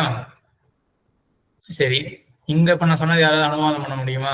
இங்க ரூல் என்ன, இங்க எக்ஸெப்ஷன் என்ன? இப்ப நம்ம பார்த்துட்டு இருக்கிற கான்டெக்ட்ல எது எது உற்சர்க்கம், எது அப்பவாதம்? வேற யாராவது இருக்கலாம் சொல்ல வேண்டாம். வேற யாராவது? ஸ்ரீதரன் சுவாமி வேற ஏற்கனவே கை தூக்கியிருக்கா இதுக்குதானே? இன்னொரு சந்தேகத்துக்கும் தூக்கின சுவாமி. இதுக்கு பதில் சொல்லணும்னா சுவாமி, பிரம்மம்ன்றது பிரம்மத்தை தான் குறிக்கிறது, பரமாத்மாவை தான் குறிக்கிறது. அங்கங்க வந்து ஜீவாத்மாவும் இது வந்து அப்பவாதமா இருக்கு. ஜீவாத்மா அதை குறிக்கிறது அப்பவாதமா இருக்கு. இதான் உற்சர்க்கம் அப்பவாதம்ன்றது. என்ன கேள்வி சார்? இப்ப வந்து பிரம்மம் வந்து பரமாத்மாவை தான் குறிக்கிறது. இந்த வாக்கியம் இந்த சாந்தோக்கிய வாக்கியத்திலேயே கொண்டு சொல்லலாமா? அதாவது ஏதத் அமிர்த ஏதத் அபய ஏதத் பிரம்மன்றது முன்னாடி இருக்கிற அமிர்த அபயத்தை வச்சுட்டு இந்த பிரம்மத்தை வந்து பரமாத்மாவை தான் சொல்றதுன்னு சொல்லலாமா? அதை வச்சுட்டு சொல்லலாமான்னு முடிஞ்ச சேர்த்து சொல்லலாம் அப்படியும். ஏன்னா அமிர்தம் அப்படின்னு அங்கேயும் வந்து என்ன ஆகும், பை டிஃபால்ட் யார் அமிர்தமா இருக்கா? ஆத்மாவுக்கு அமிர்தத்துவம் இருக்கு, ஆனா அவனுக்கு பகவதாயத்தமா இருக்கு, அவனுக்கு சுவாபாவிகம் கிடையாது, பகவதாயத்தமா இருக்கு. அதனால அந்த அமிர்தம் என்று சொல்லி பகவானை தான் குறிக்கிறது. பயம் அப்படின்ற சொல்ல நம்ம மற்ற இடத்துல எல்லாம் பார்த்திருக்கோம், பயத்தை கெடுக்கிறது பகவான் தான் அப்படின்றது. சோ அந்த இடத்துல இருக்கக்கூடிய இந்த பிரம்மம் அப்படின்னு இதான் உப்போத் பலக்கம் அப்படின்னு சொல்லுவாங்க. உப்போத் பலக்கம் ஏற்கனவே வந்து இந்த வழியில தான் போற மாதிரி இருக்கு, இதுவும் துணையாக இருக்கு, சகாயம் பண்றது உப்போத் பலக்கமாக இருக்கு. ஆக மூணுத்தையும் சேர்த்து நம்ம வந்து நல்ல நிச்சயம் பண்ணலாம், இந்த பரமாத்மா தான் சொல்லப்படாத. இவ்வளவுதானா சித்தாந்தத்துல அந்தரூபத்தேன்றது வந்து? வேற ஏதாவது இருந்ததா விஷயம்?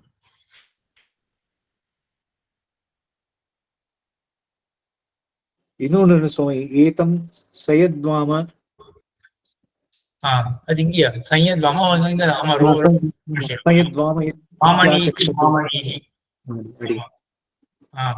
சர்வேஷு லோகேஷு பாதி இதி பாமணி. வாமணி ஏஷஹி சர்வாணி வாமணி நயதி ஏஷவு ஏவ பாமணிஹி ஏஷஹி சர்வேஷு லோகேஷு பாதி. பாயிதி பாமணிஹி. வாமணீஹி, வாமணீஹின்னு சொல்லிருக்காங்க. வாமணீஹி, வாமணீஹி. சரி, இதுக்கு அர்த்தம் இது ரொம்ப அடிக்கடி இது அங்கங்க ரொம்ப ஆச்சாரியால் கிரந்தத்துல சையத் வாமா அப்படின்னு ஸ்ரீபாஷத்துல அங்கங்க எடுப்பார், எம்பெருமானார் அங்கங்க எடுப்பார். இந்த சையத் வாமா வாமணீஹி பாமணீஹி அப்படின்றது அர்த்தம் சொல்லியிருப்பேன் தான் ஞாபகம். வாமணீஹி அப்படின்றது வந்து என்ன அர்த்தம் சொல்லியிருப்பேன்? கல்யாண குணங்களை உடையவன் சுவாமி. வாமணின்றது கல்யாண குணங்களை உடையவன். நயத்தி தானே இருக்கு, வந்து சேர்கின்றன சுவாமி. கல்யாண குணங்கள் வந்து சேர்கின்றன சொன்னேன். சையத்வாமத்துக்கு கல்யாண குணங்கள் எல்லாம் அவனிடம் வந்து சேர்கின்றன சொன்னேன். வாமணி நயத்தி அப்படின்னா தன்னை சார்ந்தவர்களுக்கு கல்யாண குணங்களை கொடுக்கிறாங்க. சையத்வாமா அப்படின்றதுக்கு வந்து அவன் இடத்துல வந்து சேர்றது. சையாதி வாமானி அஸ்மின் சையாதி வேணும் சையாதி அவைகள்லாம் வந்து சேர்ந்து இவன் நயத்தி கொடுக்கின்றான், அதை அழைத்து செல்கிறான், அதை எல்லாத்தையும் அழைத்து செல்கிறான். அப்புறம் வந்து வாமணினா எல்லா உலகங்களிலும் ஒளி விடுகிறான்றது சொன்னேன். சர்வேஷு லோகேஷு பாதி பாமணி சையத்வாமா வாமணிஹி பாமணிஹி. அது பரமாத்மாவுக்கு தான் பொருந்தும் அப்படின்னு சொல்லிட்டு அடியே. அப்போ அதனால ரெண்டு வாக்கியங்கள், இந்த அமிர்தம் அபயம் பிரம்மா அப்படின்றது ஒண்ணு, அதே போல சையத்வாமா அப்படின்னு இந்த வாமணிஹி பாமணிஹி அப்படின்ற இந்த வாக்கியங்கள் இவெல்லாம் சேர்ந்து என்ன காட்டுறதுன்னா இங்க பரமாத்மா தான், கண்ணுக்குள்ள இருக்கிறவன் பரமாத்மா அப்படின்றத காட்டுறது. அடியே இங்க அவ்வளவுதான். கம் கம் மாலினி மாமி வேற ஏதாவது இருக்காது? கம்சக கம்சக இங்கே சொல்லப்படுகின்ற புருஷன் கம்மாகவும் கம்மாகவும் இந்த இதுல சொல்றீங்க சுவாமி. முக்கியமான விஷயமாச்சு அது. இங்கதானே வருது. கரெக்ட், இங்கதான் அது ரொம்ப முக்கியமான விஷயமாச்சு அது, அக்னி வித்யா அப்படின்றது. அதுல வந்து ஒரு கம் வந்து சுகம், இன்னொரு கம் வந்து ஆகாசம். எல்லையற்ற சுகத்தை உடையவர் யார் என்றால் அது பரமாத்மா. கரெக்ட். அது அது அந்த முக்கியமான சரித்திரம் இங்கதான் வருது. பேர் வந்து இந்த பையன் பேர் என்ன? பையன் பேர் உபகோசல். உபகோசல வித்யா அப்படின்னு பெயர் இருந்தது இந்த வித்யைக்கு. உபகோசலன்ற பையன், அந்த பையன் வந்து என்ன பண்றான், ஆச்சாரியர் பேரு சத்யகாமன். உபகோசலர் வந்து சத்யகாமன் போற. அவர் வந்து சட்டுன்னு கற்பிக்கல. அப்புறம் பாரியாலே கேட்கிறா, இந்த மாதிரி ஏன் கத்துக் கொடுக்காம இருக்கீங்கன்னா, ஆனா அவர் பதில் சொல்ல, அவர் வெளில போயிட்டார். அதாவது பிரஸ்தானம், வெளியூருக்கு போயிட்டார். அப்படி வந்து இவன் தான் அந்த 3 அக்னிகள்ல உபாசனம் பண்ணிட்டு இருக்கான். இவன் தான் அந்த அணையாம பார்த்துட்டு இருக்கான். அந்த அக்னிகள் வந்து பிரியப்பட்டு இவருக்கு சொல்றான் இந்த விஷயங்கள் வந்தது. இதுலயும் சரித்திர விஷயத்துல இந்த ஆச்சாரியத்துவத்தை கதி முக்தா அப்படின்னு பத்தி ஏதாவது இருந்ததா? சொன்னீங்க. அக்னி வந்து ஃபுல்லா சொல்லிக் கொடுக்க மாட்டாரு, ஆச்சாரியன் மூலமா தான் கத்துக்குமாக்கே அப்படின்னு சொல்லுவாரு. ஆச்சாரியன் வந்த பிறகு அவரு பார்த்த உடனே புரிஞ்சுக்குவாரு, ஏற்கனவே தெரிஞ்சுக்கிட்டாங்க பாக்கியம். இதே நம்ம ஆச்சாரம் எடுப்போம். இது வந்து ஆச்சாரிய விதித்தா சாதிஷ்டம் பிராபத்து அப்படின்னு, அது மட்டும் தான் நல்லா சாதுவாக ஆகும் அப்படின்றதுனால இந்த இடத்துல இந்த உபகோசல வித்தியில இந்த அக்னி வித்யா, முதல்ல அந்த 3 அக்னிகள் அந்த உபகோசலனுக்கு சொல்லக்கூடிய அது வந்து அக்னி வித்யா. அது வந்து அங்கம். அக்னி வித்யா வந்து அங்கம். அங்கி என்ன அப்படின்னா, மேல இந்த ஆச்சாரியன் வந்து மேற்கொண்டு சொல்றாரு இல்லையா, பரமாத்மாவை பத்தி சொல்றாரு. அதுதான் அங்கி. அங்கம் அங்கி அப்படின்றது புரியுது. பிரம்ம வித்யாவா சுவாமி? பிரம்ம வித்யா தான் பிரம்ம வித்யா முழுசானது, அதனுடைய பகுதி வந்து அக்னி வித்யா. பகுதியின் அப்படியே அங்கம்ன்றது பகுதின்னு ஒரு அர்த்தம் இருக்கு. நேர பகுதி அப்படின்னா இங்க அர்த்தம் வச்சுக்காமல் ப்ரீவியஸ் ஸ்டெப்னு வச்சுக்கலாம். ப்ரீவியஸ் ஸ்டெப்னு கிடையாது. இங்க அங்கம் அங்கின்றது எப்படி சொல்லலாம், எப்பவுமே ஒரு பொது ஒரு யாகம் எடுத்துக்கோமே, ஜோதிஷ்டம யாகம் அதிகமா நிறைய கேள்விப்பட்டிருக்கோம் இல்லையா. ஜோதிஷ்டம சொர்க்க காம உபன்யாசங்கள்லாம் கேள்விப்பட்டிருக்கோம். ஜோதிஷ்டம யாகம் அப்படின்றது, இந்த யாகம்னா என்ன, ஒரு தேவதையை குறித்து நம்ம பண்ணக்கூடிய தியாகம். தேவதோதேச திரவிய தியாகா யாகா அப்படின்னு சொல்லுவாங்க. இவ்வளவுதான், தேவதையை குறித்து நம்ம திரவிய தியாகம் பண்றோம். ஆனா இது மட்டும் நம்ம பண்றது அந்த 2 நிமிஷத்துல உண்டி போயிடும் யாகம்ன்றது.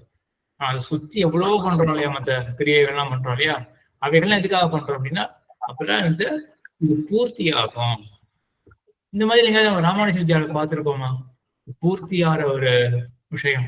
அப்பதான் இதுக்கும் பார்த்த மாதிரியே ஞாபகம் இருக்கு, பிரகரணத்தினாலயோ ஏதோ ஒரு இடத்துல பார்த்த மாதிரி ஞாபகம்.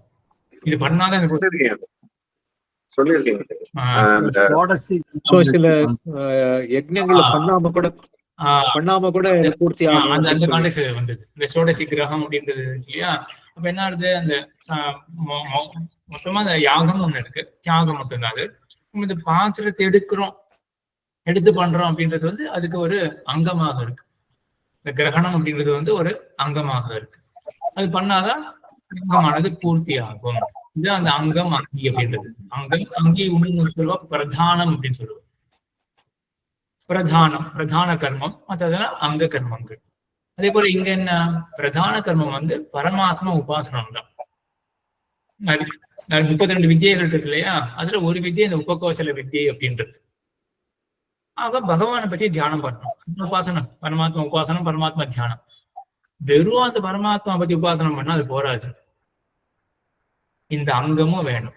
இந்த அங்கம்னா இந்த திரேதா அக்னியை சொல்லி கொடுத்து அந்த அக்னி வித்யா இருக்கு இல்லையா, அதையும் நம்ம வித்யானாலே வேதாந்த ரீதியில வித்யா அப்படின்னாலே வெறும் ஒரு அறிவுன்னு அர்த்தம் கிடையாது. எல்லாம் உபன்யாசத்தை நீங்க கண்டிப்பா கேள்விப்பட்டிருப்பீங்க. இப்போ வித்யா அப்படின்னு சொன்னா நமக்கு என்ன தெரியறது? அறிவு அப்படின்ற மாதிரி தான் தெரியறது. இங்க வேதாந்த கான்டெக்ஸ்ட்ல வித்யா அப்படின்னா என்ன தோன்றது? கல்வி. பிரம்ம வித்யா. கல்வி அதான் கிடையாது. கல்வி அறிவு பிரம்ம வித்யா. அதான் பிரம்ம வித்யா என்ன அர்த்தம்? பிரம்மத்தை அடையறதுக்கான ப்ராசஸ். என்ன ப்ராசஸ்? அங்கங்களோட சேர்ந்து அங்கங்களோட சேர்ந்த ஒரு ப்ராசஸ். கற்றல் ப்ராசஸ். அங்கங்களோட சேர்ந்து அங்கேயே அடையிறது சுவாமி. உபாசனம் வித்யானாலே பிரம்ம இந்த வேதாந்த கான்டெக்ட்ல வித்யா அப்படின்னாலே உபாசனம், தியானம், உபாசனம் தான் வித்யா அப்படின்னாலே. ஆக பரமாத்மா பத்தின உபாசனம் தான் முக்கியம். அதான் மோட்சத்தை கொடுக்க போறது. ஆனா அதாவது நான் பக்தி அவனிஷ்டன்னு சொல்றேன். ஆக அந்த உபாசனம் தான் மோட்சத்தை கொடுக்க போறது. ஆனா அந்த உபாசனம் எப்போ பூர்த்தி ஆகும் அப்படின்னா அந்த மோட்சத்தை கொடுக்கற தகுதியே அந்த உபாசனத்துக்கு எப்போ வரும், அது பூர்த்தி எப்போ கிடைக்கும் அப்படின்னா அக்னி உபாசனம் பண்ணாதான். இப்போ அக்னி உபாசனம்ன்றது அங்கம். பிரம்ம உபாசனம் அது எப்படிப்பட்ட பிரம்ம உபாசனம்? 32 வித்தியைகள் என்ன மாறும்? ஒவ்வொரு இடத்துலயும் ஒவ்வொரு விதமா பிரம்மத்தை உபாசனம் பண்ணும். இங்க எப்படி பண்ண போற? கண்ணுக்குள்ள இருக்கிற பகவான உபாசனம் பண்ணவர். மற்ற இடத்துல ஸ்தானம் வேறுபடும். வேற ஒரு ஸ்தானத்துல இருக்கிற எம்பெருமான உபாசனம் பண்றது. அதனால இப்படி அங்கமாகும், அங்கியாகும். அங்க இந்த திரேதாக்னி அந்த அக்னி வித்யான்றது அங்க வித்யா.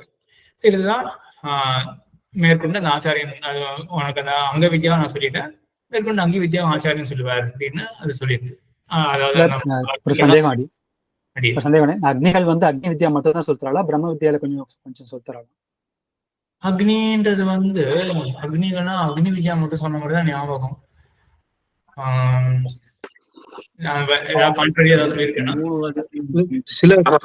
சொல்லும் போது பிரம்ம வித்யா சொல்லி கொடுக்குது, ஆனா ஃபுல்லா சொல்லி கொடுக்கல. அந்த கதி அவர் தான் சொல்லி தராரு. கதி மட்டும் அவர் சொல்லி தராரு அப்படிங்கிற மாதிரி மேலோட்டமா சொல்லி தரேன்னு சொல்லிச்சு. சரி சரி, அதான் சிவபிரகாஷ்கள் அப்படிதான் பிரகரணத்தை ரச்சனா பண்றாரு. ஆக தொடங்கி விட்டுருது அக்னி அந்த பிரம்ம உபாசனத்தை தொடங்கி அந்த உபாசன சிக்ஷையை தொடங்கி விட்டுட்டு மேற்கொண்டு உனக்கு ஆச்சாரியன்னு சொல்லுவார். அதுவே இந்த வாக்கியம் இருக்கு இல்லையா, ஆச்சாரியஸ்து ஏ கதிம் பக்தா அப்படின்னு அந்த வாக்கியம் சொன்னேன்னு தெரியல. இந்த கதிம் பக்தா அப்படின்னு இல்லையா, கத்தியை சொல்லுவார் அப்படின்னு இருக்கு இல்லையா, என்ன கத்தியா இருக்கும்? சட்னியா இருக்கா தோன்றதா? என்ன கத்தியா இருக்கும்? அச்சிராதி கத்தி சொன்னீங்க. அப்படியா? சரி, அந்த அச்சிராதி கத்தியை தான் மேற்கொண்டு இங்க ஆச்சாரியன் சொல்லுவார் அப்படின்னு அக்னியம் முன்னாடி சொல்லிடுச்சு. சரி, இப்போ நமக்கு இங்க வேண்டியது இப்போ அந்த அக்ஷி புருஷன், அக்ஷினா கண்ணில் இருக்கக்கூடிய புருஷன் பரமாத்மான்னு நிர்ணயம் பண்றதுக்கு நம்ம இங்க அந்த கம் கம் அப்படின்னு 2 எடுத்து, கம்னா சுகம். இந்த சம்ஸ்கிருதத்தை தெரியும் இல்லையா, ஒன்றுத்துக்கும் அல்ப பிராணன் மகா பிராணன் இருக்கு இல்லையா. கம் முதல் கம் அப்படின்னா சுகம். 2வது கம், அது மகா பிராணன்.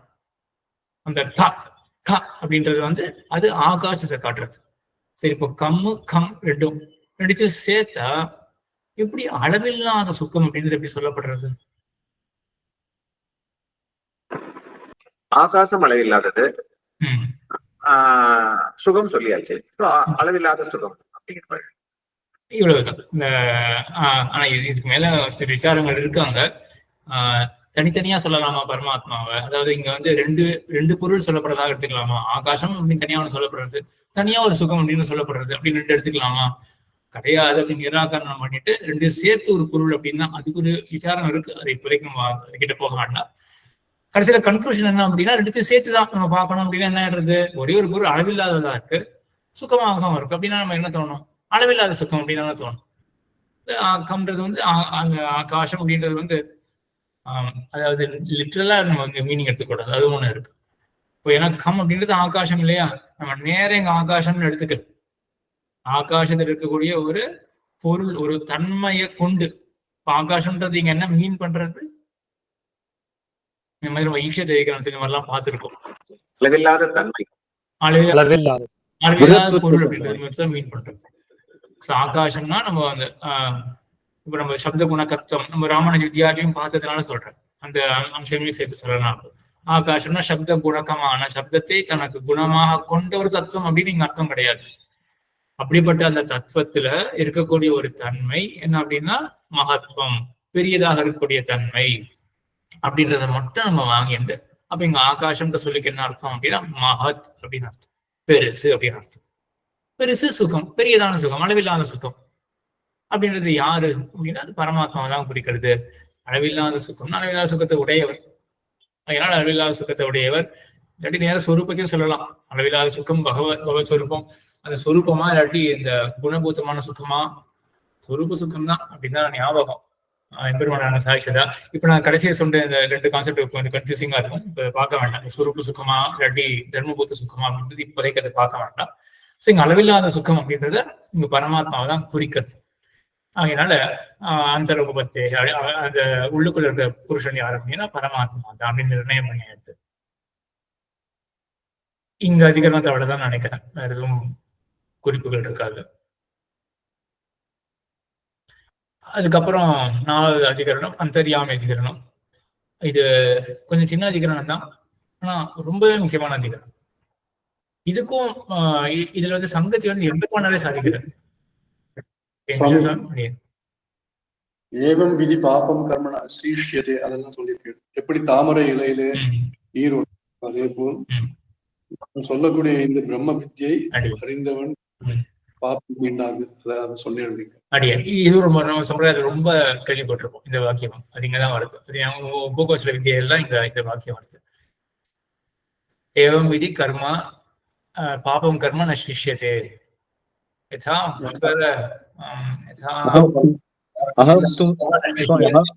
அஹம் தூ தே தத்வாக்யாமி யதா புஷ்கர பலாஷ ஆபோ ந சிஷ்யந்தே ஏவம் விதி பாபம் கர்ம ந சிஷ்யந்தே.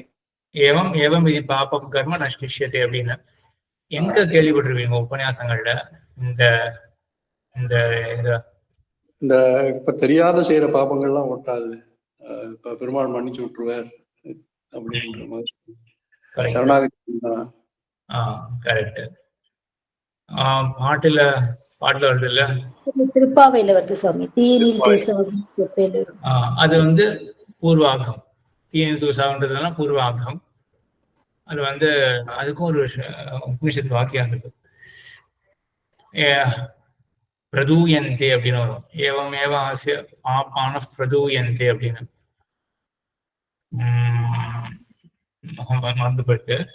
இது வந்து அந்த மாயனை மண்ணில கூட தீனில் தூசாகும் அப்படின்றது வந்து பூர்வாகங்கள். அங்கேயும் வருமே உத்திராகங்கள் பத்தியும் ஒட்டாது அப்படின்னு இங்க இருக்கா மாயனை மண்ணில வருமே. பொதுவாக அந்த பாட்டையே 2த்தையும் சொல்லுவாங்க, பூர்வாகம் அதே போல உத்தராகம். அகம்னா பாபம்.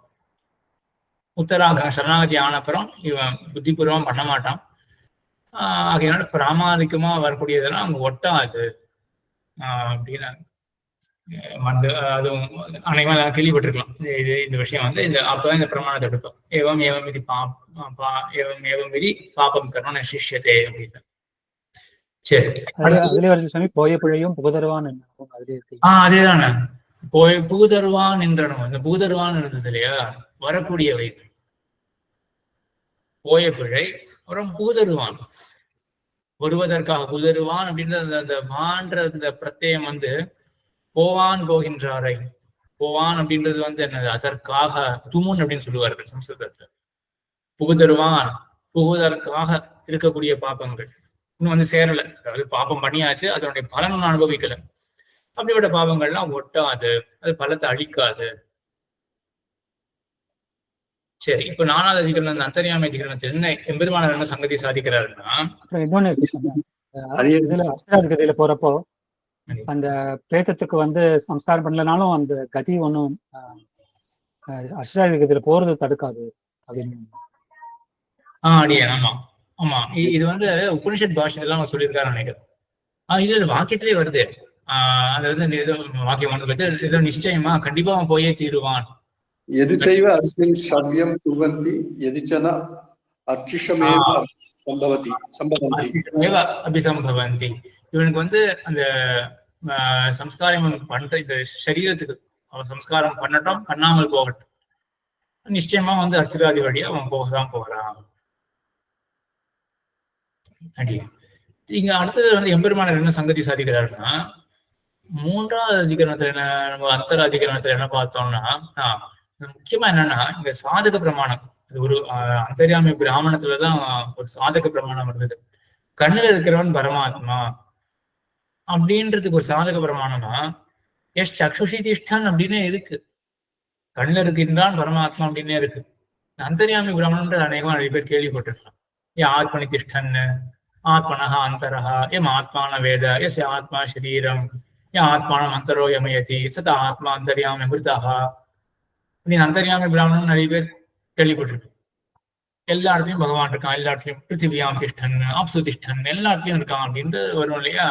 அதான் அந்த எஸ் சக்ஷுஷி திஷ்டன் அப்படின்ற அந்த வாக்கியத்தையும் ஒரு சாதகமாக கொண்டு முன்னாடி இருக்கிற சொன்னார். கண்ணுக்குள்ள இருக்கிறவன் யாரு அப்படின்னா சக்ஷுஷ்ல இருக்கான் அப்படின்னு சொல்லி வேதமே சொன்னா அந்த அந்தர்யாமியான பரமாத்மா தான் அப்படின்னு.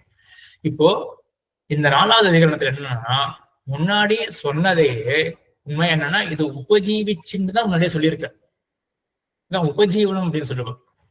உன்னை ஏற்கனவே சித்தவத்கரணம் பண்ணிட்டு உன்னை எஸ்டாப்ளிஷ் பண்ணிட்டு அதுக்கப்புறம் அதுக்கு மேல நம்ம ப்ரொசீட் பண்றோம் இல்லையா, அதான் உபஜீவிய உபஜீவக பாவம் அப்படின்னு சொல்லுவோம். ஒன்னு வந்து உபஜீவனம் பண்ணிட்டு மேல ப்ரொசீட் பண்றது. ஆனா பொதுவா எப்படி இருக்கணும், அப்போ 3வது அதிகரணத்துல எஸ்டாப்ளிஷ் பண்ணிடணும் அந்தர்யாமி இருக்கான் அப்படின்னு, அதை பரமாத்மா தான் அப்படின்னு எஸ்டாப்ளிஷ் பண்ணிட்டு அதுக்கப்புறம் 4வது அதிகரணம் இதுவா இருந்ததுன்னா அப்ப நம்ம எஸ்டாப்ளிஷ் பண்ணதை பயன்படுத்தி மேல வேற ஒண்ணு ப்ரொசீட் பண்றோம் அப்படின்னு சொல்லலாம் இல்லையா. இந்த மாதிரியும் விபரீதமாகவும் கிரமம் இருக்கும்.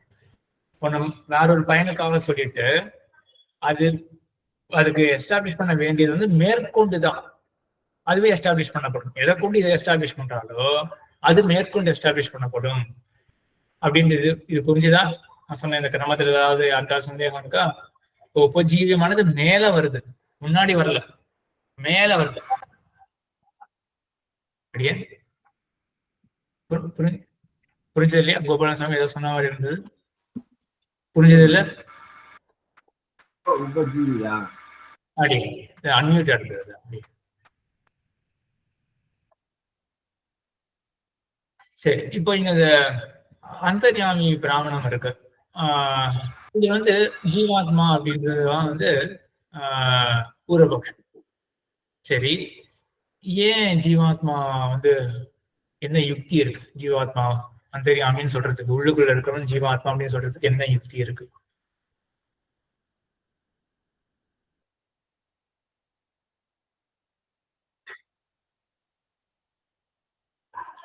ஸ்ரீதரன் சுவாமி வேண்டாம், வேற யாராவது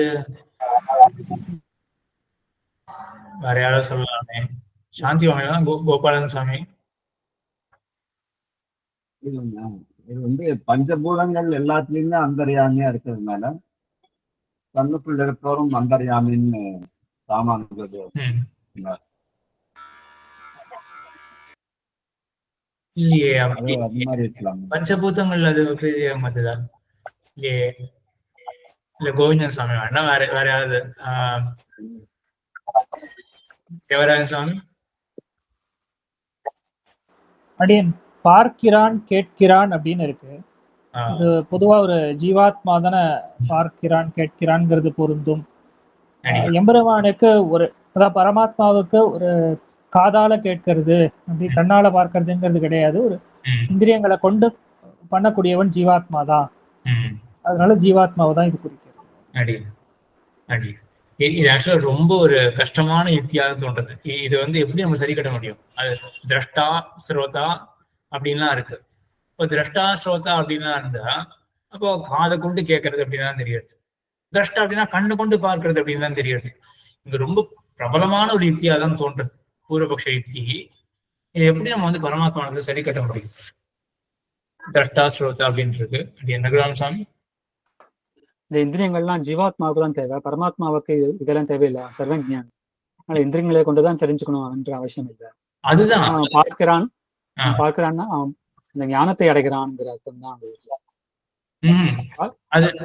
அது மறுபடியும் நம்ம அந்த 2 வாசி பார்க்கணும். இப்ப தேவர் சொல்றது வந்து பாதகத்துக்கு சமாதானம், சரிதானே? பாதகத்துக்கு சமாதானம் நீங்க பரமாத்மா சொல்ல முடியாது, ஏன்னா இந்திரியங்களால் ஏற்படக்கூடிய ஞானம் தானே சொல்லப்படுறது அப்படின்னு ஒரு பாதகம் எழ பரமாத்மான்னு முடிவு பண்ண அப்புறம் இந்த பாதகத்துக்கு சமாதானம்.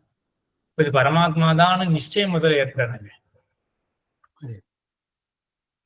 ஆனா தேவசம் ஆக்சுவலா நான் தான் கொஞ்சம் மிஸ்டேக் பண்ணிட்டேன். நான் வந்து இந்த பூர்வபக்ஷத்து யுக்தியினுடைய ஒரு பிராபல்யம் சொல்ல போனேன் இல்லையா, அது ஆக்சுவலா ரொம்ப ஒரு நல்ல எப்படி சொல்றது, சட்னி இதுக்கு ஒரு சமாதானம் சொல்ல முடியாத போட்டிக்குதான் ஒரு பூர்வபக்ஷ யுக்தியா தோன்றது. திரஷ்டா ஸ்ரோதா திரஷ்டிருத்வம் ஸ்ரோத்ருத்வம் அப்படின்னா சட்டு நிச்சயமா நான் சொல்ற மாதிரி இந்திரியஜன்ய ஞானத்தை தான் சொல்றது. அது சட்டுன்னு நமக்கு வந்து ஜீவாத்மா அப்படின்னு தான் தோணும். அவ வேற ஒரு யுக்தியை கொண்டு இங்க பரமாத்மா ஸ்தாபனம் பண்ணிட்டு அதுக்கப்புறம் இதுக்கு சமாதானம் சொல்றது ரொம்ப இதுவா தான் இருக்கும். ரகுராம சுவாமி கிட்டத்தட்ட சொல்லியாச்சு இந்த சமாதானம் என்ன அப்படின்னு. ஆனா நம்ம சாதக பிரமாணம் என்ன?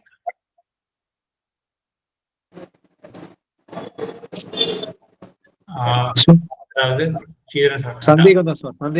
சந்தேகம் தான். கண்ணனின் கண்ணின் உள்ளான் காண்பானன் கண்களாலேன் அது கொள்ளாமா இதா கொள்ளலாமா இதுக்கு? அதுக்கு அந்த மாதிரி அர்த்தம் இந்த சேவிசமா தான் ஞாபகம். இதே போல ஆக்சுவலா பிரஷ்னோபனிஷத்து இந்த மாதிரி வரும். இதே மாதிரி காண்பன் அவன் கண்களால் இந்த மாதிரிலாம் இருக்கு இல்லையா, நேர சட்னி யாக்கே ஞாபகம் இல்லை. ஆனா இந்த ஒரு பிரஷ்னோபனிஷத்துல சக்ஷுஸ்ரோத்ரம் கௌதேவோ யுனக்தி அந்த ஆரம்பிக்கும் வந்து பிரஷ்னோபனிஷத்துல க்ஷமிக்கணும் தலவகார உபனிஷத்து கேனோபனிஷத்து அப்படின்னு சொல்லுவோம். கேனேஷிதம் பத்தி பிரேஷிதம் மனஹா அப்படின்னு யாரால தூண்டப்பட்டு இந்த மனசானது தன்னுடைய இஷ்டத்துல போய் விழருது. ஏனேஷிதம் பத்தி பிரேஷிதம் மனஹா பிராண பிரதம பிரீத்தி யுக்தா சக்ஷுஸ்ரோத்ரம் கௌதேவோ யுனக்தி அப்படின்னு போய் முடியும். எந்தெந்த தேவனை வந்து எல்லாத்தையும் நியமிக்கிறான் அப்படின்னு சொல்லும் பொழுது அதுக்கு பதில் சொல்லும் பொழுது அந்த ஆச்சாரியன் பதில் சொல்லும் பொழுது சக்ஷு மனசோ மனோ எத்து அப்படின்ற மாதிரி. அப்போ கண்ணுக்கும் கண்ணாக இருக்கின்றான் அந்த பகவான் அப்படின்னு. இப்போ கண்ணுக்கும் கண்ணாக இருக்கின்றான்னா என்ன அர்த்தம்? கண்ணுக்கு அவன் கண் அப்படின்னா கண்ணானது பார்க்கும்படியாக செயல்படுவதே பகவான் ஆனதுதான். கண்ணுக்கு கண்ணாக இருக்கான் அப்படின்னு அந்த மாதிரிதான் இங்க வந்துதான் ஞாபகம். காண்பன் அவன் கண்களாலே அப்படின்னு அவனுடைய அருளாலே ஞாபகம் இல்லை ஞாபகம் இல்லை. இந்த சக்ஷுன்ற ஞாபகம் வச்சுக்கலாம். இந்த கேனோபனிஷத்துல இந்த மாதிரி ஒரு கண்ணுக்கு அவன் காணக்கூடிய சக்தி வந்து அவனுடைய நியமனத்தினாலதான் இருக்கு. அதை கொண்டு அவன் காணக்கூடிய சக்தி. சரி, இங்க வந்து இப்போ சித்தாந்த ஸ்தாபக யுக்தி என்ன சாதகமான வேண்டாம், கோவிந்தன் சாமி வேண்டாம், வேற யாரும் சொல்லலாம். இல்ல கோபாலன் சாமி வேண்டாம், வேற யாரும் சொல்லலாம். இல்ல வேண்டாம் வேண்டாம், வேற யாரும் சொல்லலாம். வேற யாரு இருக்கா? கிருஷ்ணசாமி ஒண்ணு சொல்லவே இல்லை இன்னைக்கு அவ்வளவா. கிருஷ்ணசாமி அடியே சுவாமி யுக்தி என்னென்றல, அதாவது பார்க்கிறான் என்றால் உருவத்தை பற்றி அறிகிறான், அது ஜீவாத்மா. கேட்கிறான் என்றால் சொல்லை பற்றி அறிகிறான். ஜீவாத்மாவுக்கு உருவம் சப்தம் எல்லாம் அறிவதற்கு கண் காது தேவை. பரமாத்மாவுக்கு அறிவான் ஸ்வதசர்வஜ்ஞ, கண் காது தேவையில்லை. அது எல்லாமே பாதகத்தினுடைய சமாதானம். அது எல்லாமே பூர்வபக்ஷத்துல சொன்ன அந்த பாதக யுக்தியினுடைய சமாதானம். அதுக்கு முன்னாடி இங்க சொல்லப்படுறது பரமாத்மா தான் அப்படின்னு விஷயம் எனக்கே மறந்து போயிருது. என்ன இங்க பரமாத்மாவை ஸ்தாபனம் பண்றதுக்கு என்ன யுக்தி இருந்தது? எவனொருவன் பிருத்திவிக்குள் இருக்கின்றானோ அந்த இதுவா? எவனொருவன் பிருத்திவிக்குள் இருக்கின்றானோ, பிருத்திவியை நியமனம் செய்கின்றானோ, எவனே பிருத்திவியானது அறியாதோ அப்படின்னு அதுதான் அப்படின்னு ஞாபகம். சரி, கீதா முழுசா சொல்லுங்க. என்ன என்ன எனக்கு இந்த சான்ஸ்கிரிட் இது தெரியாது, வேர்ஸ் தெரியாது. ஆனா எவனொருவன் பிருத்திவிக்குள் இருக்கின்றானோ, பிருத்திவியை நியமனம் செய்கின்றானோ, எவனை பிருத்திவியானது அறியாதோ, எவனுக்கு பிருத்திவியானது ஷரீரமோ, சதே ஆத்மா அந்தர்யாமி அமிர்தஹ அப்படின்னு நீங்க சொல்றத நான் எழுதி வச்சிருக்கேன்.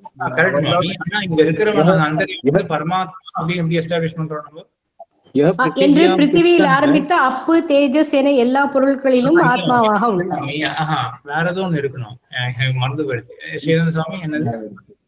பிருத்திவியாம் திஷ்டன் பிருத்திவியா அந்தரோ அது வாக்கியம் சாமி, அது வாக்கியம் இல்ல. இப்போ இருக்கிறதுல அந்தர்யாமி வந்து பரமாத்மா அப்படின்னு எப்படி எஸ்டாப்ளிஷ் பண்றோம்? அப்படி எதுவும் சொல்லலன்னு நினைக்கிறேன். அப்படி ஞாபகம் என்னன்னா அடியனோட ஞாபகம் சொல்றேன். அதாவது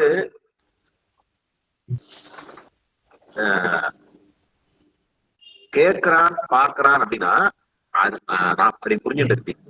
கேட்கிறான் பார்க்கிறான்னா அதனுடைய எண்ட் விஷயம் என்ன, அந்த சமாச்சாரம் தெரியுது அவருக்கு. அது மறுபடியும் அங்கேயே வரீங்க எல்லாருமே. அது சமாதானம், வாதகத்துக்கு சமாதானம். அந்த வாதகத்துக்கு சமாதானம் எனக்கு இதுதான் அப்படின்னு ஞாபகம். எனக்கு என்ன ஞாபகம் அந்த அதிகரணத்துல ஒவ்வொரு இடத்துல ஏற்கனவே இருக்கு. அடியே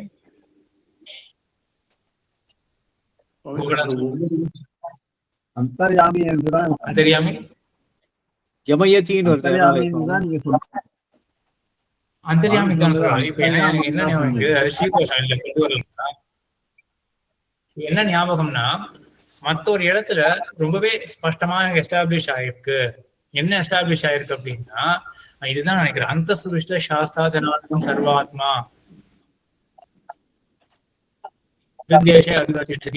பிராமியன் சர்வபூதானி அப்படின்னு அந்த மாதிரி ஸ்மிருதிகள் எல்லாம் கொண்டு என்ன தெரிஞ்சுக்கணும் அப்படின்னா பரமாத்மாவானவன் உள்ளே இருந்து நியமிக்கிறான் அப்படின்றது ரொம்ப எஸ்டாப்ளிஷ்டு ஃபேக்ட். பரமாத்மா உள்ளே இருந்து நியமிக்கிறான் அப்படின்றது தெரிஞ்ச விஷயம். இங்க என்ன இருக்கு, பிருத்திவியாதி விஷயங்களுக்குள்ள ஏதோ ஒருத்தன் அந்தர்யாமியாக ஒருத்தன் இருக்கிறான் அப்படின்றது தெரியுது. அப்ப உள்ளே இருந்து நியமிக்கிறான் அப்படின்னு உடனே நம்ம யார் எடுத்துக்க முடியும் அப்படின்னா பரமாத்மா தான் எடுத்துக்க முடியும். இதுதான் எனக்கு ஞாபகம். இதான் இந்த அதிகரண என்ன அப்படின்னா மற்ற ஒரு இடத்துல அந்த சாஸ்தா ஜனானாம் சர்வாத்மா அந்த பிரவிஷ்டா சாஸ்தா உள்ளே இருந்து நியமிக்கிறான் சொல்லலையா? அந்த சாஸ்திர ஜனானாம் அப்படின்ற பிரமாணத்தை சொல்லலையா? இல்ல நீங்க சொல்லல. இந்த இதுல சொல்ல சுவாமி, இந்த அதிகரணத்துல சொல்ல சுவாமி. ஆனா என்னன்றது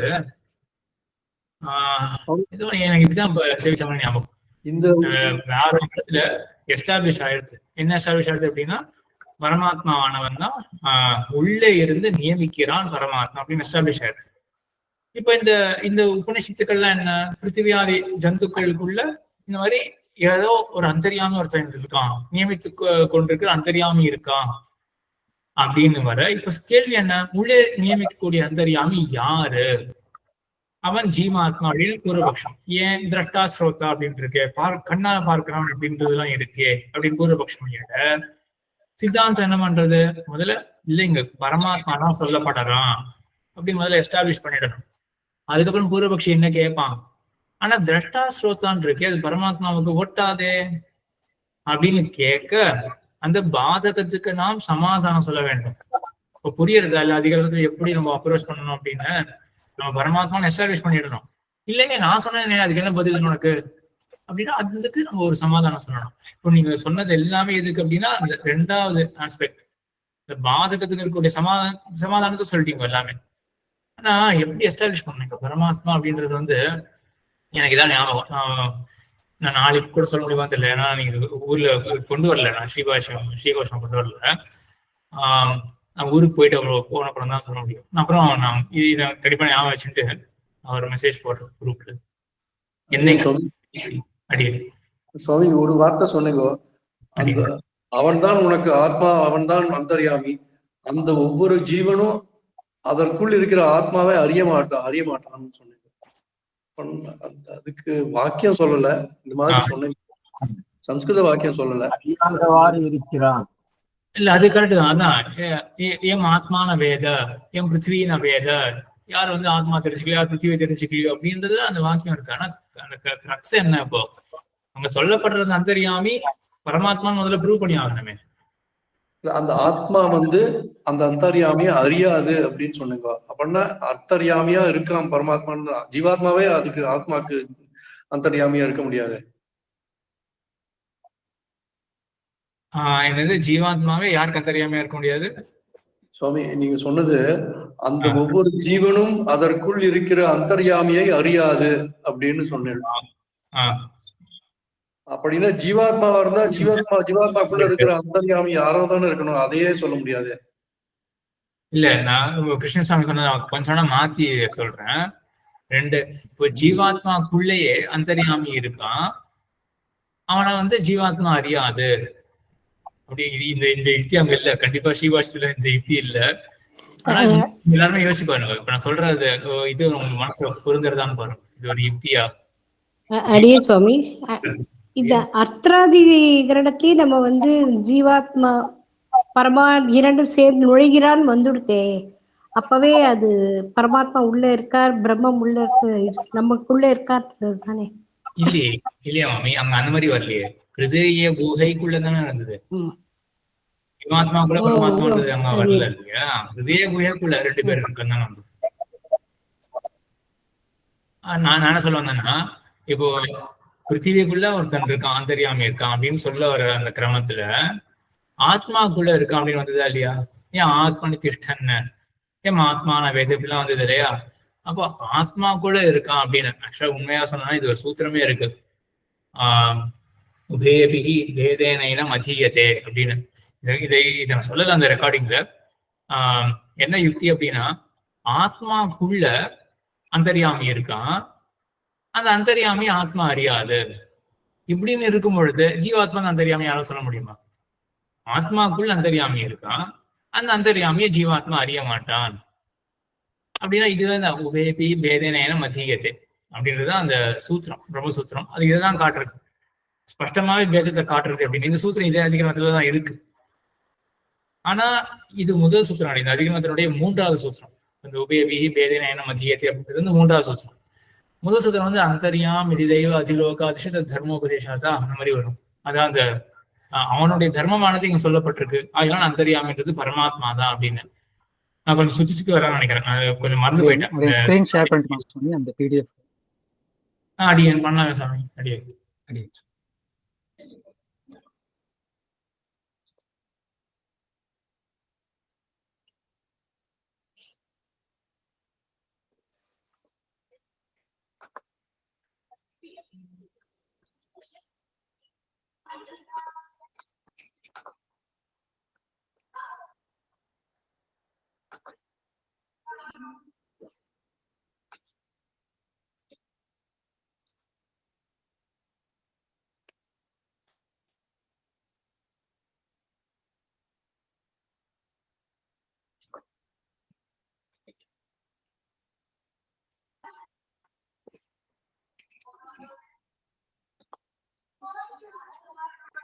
தெரியுமா தெரியல கிளியரா? இது வந்து பூர்வபக்ஷம். அடியன் அடுத்தது அடுத்த பேஜ்.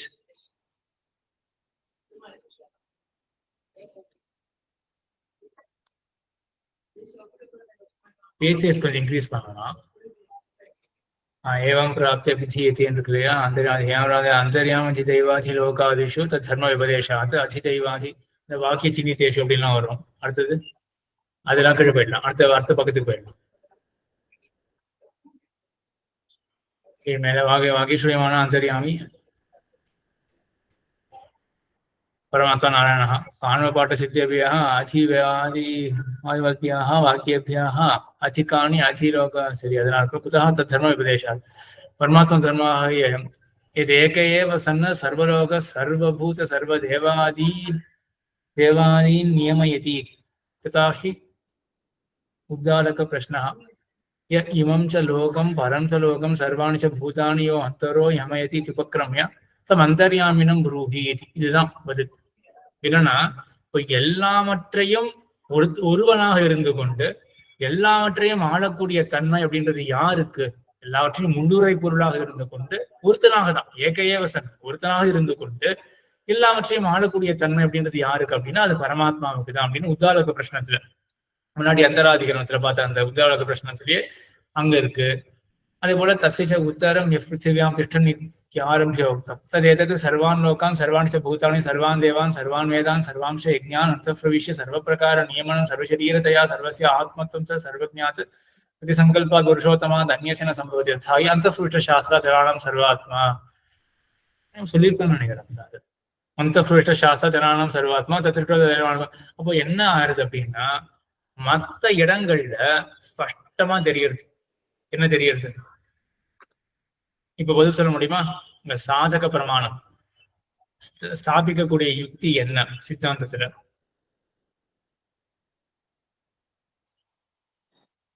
மற்ற இடங்களில் பரமாத்மா தான் தெரியும் சுவாமி. ஸ்பஷ்டமா வந்து பரமாத்மா தான் உள்ள இருந்து ஒருவனா இருந்து எல்லாத்தையும் நியமிக்கிறான்றது தெரிஞ்சிடுறது. தெரியுது இல்லையா? அதனால ஆமா அடியேன் இவ்வளவுதான் சாதக பிரமாணம். ஸ்தாபக யுக்தின்றது இவ்வளவுதான். இப்போ மற்ற இடத்துல ஸ்பஷ்டமா இருக்கு. மற்ற கட்டம் இப்ப அந்த சாஸ்திரம் சர்வாத்தம் அப்படின்னா பரமாத்ம விஷயம் தான் அப்படின்னு நிச்சயம் இருக்கு. அதே போல உத்தாரக பிரச்சனை வந்து பரமாத்மா தான் நிச்சயம் இருக்கு. அந்த இடங்கள்ல பரமாத்மான்னு தெரிஞ்சு போயிடுது. அதனால இந்த காண்ப பாட்டம், ஆதிமீர பாட்டம், பிருகதாரண்மை கூப்பிட்டு இருக்கக்கூடிய ஸ்ருதி, இதுவும் அந்தர்யாமிய சொல்லக்கூடிய இதுவும் அந்தர்யாமிய யாரு சொல்றது அப்படின்னா பரமாத்மாவை தான் சொல்றது அப்படின்றத இங்க செஞ்சாங்க. கிருஷ்ணன் சுவாமி, கிருஷ்ணன் சுவாமி இவர் கை தூக்கி இருக்கே. கவிக்கணும் சுவாமி, தெரியாம ஆயிடுச்சு. அடி சரி. இதுக்கப்புறம் பாதக பிரமாணம் வந்து எல்லாருமே சமாதானம் சொல்லி ஆயிடுச்சு. அந்த திரஷ்டா அப்படின்றதுக்கு என்ன அர்த்தம் அப்படின்னா கண்ணால காண்பவன் அப்படின்னு அர்த்தம் கிடையாது. என்ன அர்த்தம் அப்படின்னா கண்ணால் ஏற்படக்கூடிய அந்த ஞானம் இருக்கு இல்லையா, அந்த இங்க இதான் நம்ம அந்த உபலட்சணம் விசேஷனம் அதை பத்தி கூட கொஞ்சம் யோசிக்கலாம். சரி, ஒரு சின்ன ஒரு எக்ஸசைஸ் வச்சுப்போமே, ஒரு 2 நிமிஷம். 9 தெரியறது கடைசி இந்த விஷயம் மட்டும். திரஷ்டா அப்படின்ற சொல்லுக்கு என்ன அர்த்தம்?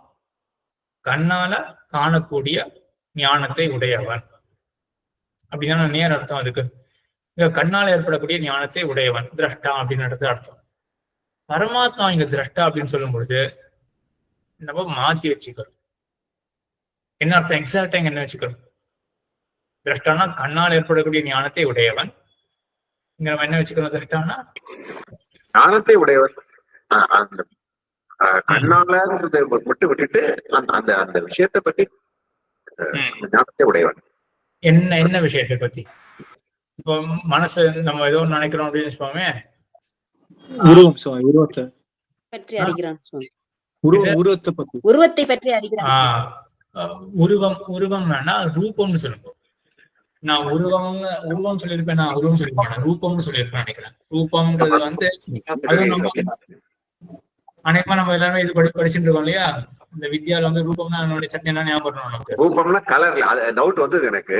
ரூபம் கலர் ஆச்சு. இங்க ஷேப் சொல்ற சுவாமி, அது என்னன்னு கேட்கணும்னு நினைச்சதான் மறந்து விட்டேன்.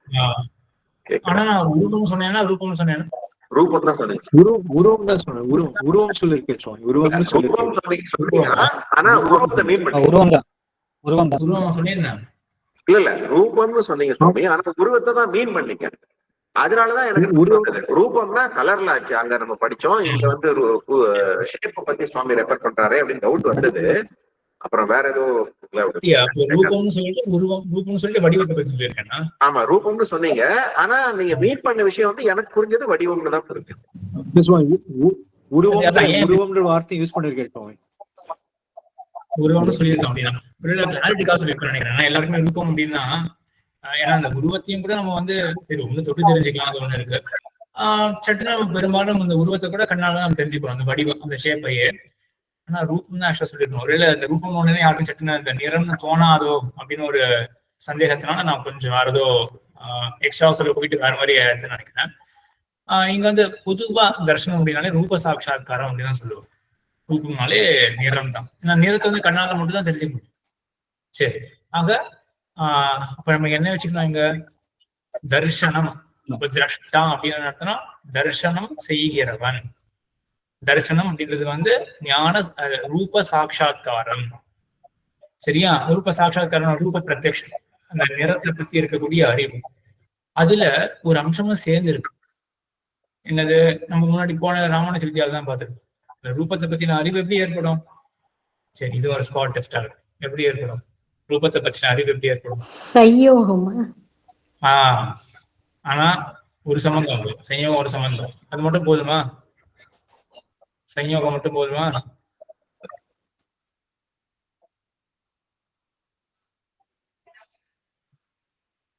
பிரத்யக்ஷம்னால என்ன?